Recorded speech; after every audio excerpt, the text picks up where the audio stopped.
Fiidiyogan kooban waxa aynu ku soo qaadan doonaa 5 xayawaan ee adduunka ugu orodka weyn ama ugu dheereeya, waxaana ay u kala orod badan yihiin sida tan.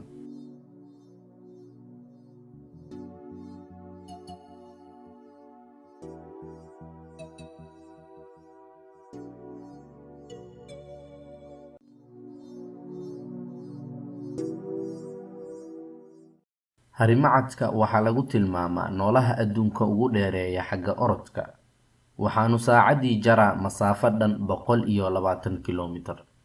Noocyada harimacadkan ugu dheereeya waxaa lagu sheegaa inuu ku nool yahay qaaradaha Afrika iyo Aasiya.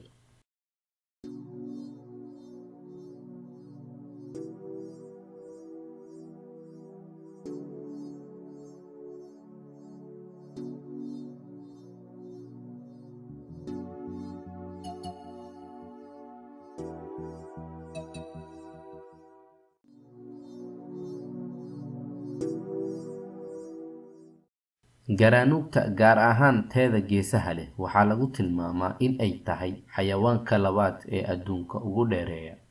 Orodkeeda dheer waxa ay kaga baxsataa cadowga, waxaanu Ilaahay hibo u siiyay xawliga dheer ee ay ku orodo iyada oo weliba bootin raacisa marka ay ordayso.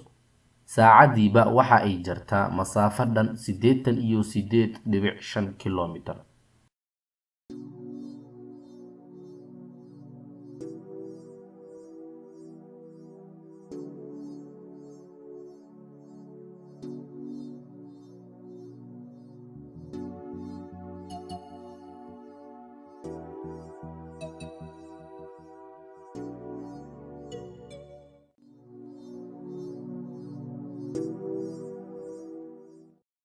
Waa nooc ka mid ah garanuugta, waxa ayna soo galeen kaalinta saddexaad. Waxa ayna badankood ku nool yihiin dalalka kala ah Australia iyo Mareykanka. Waxa ayna saacadii jarayaan masaafo gaarayso 88 kiiloomitir.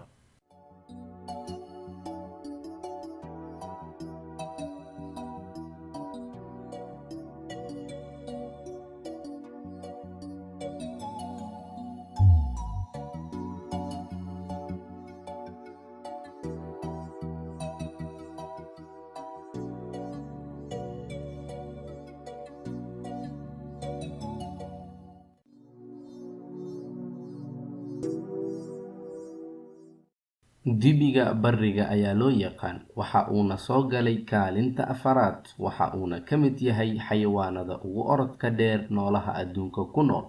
Dibigani waxa uu ku nool yahay dalalka Ameerika, Afrika iyo Australia. Waa dibi dhuuban oo sidaa u kala jiidan, miisaan fududna leh. Waxa uu saacadii jaraa masaafo gaarayso 80.5 kiiloomitir.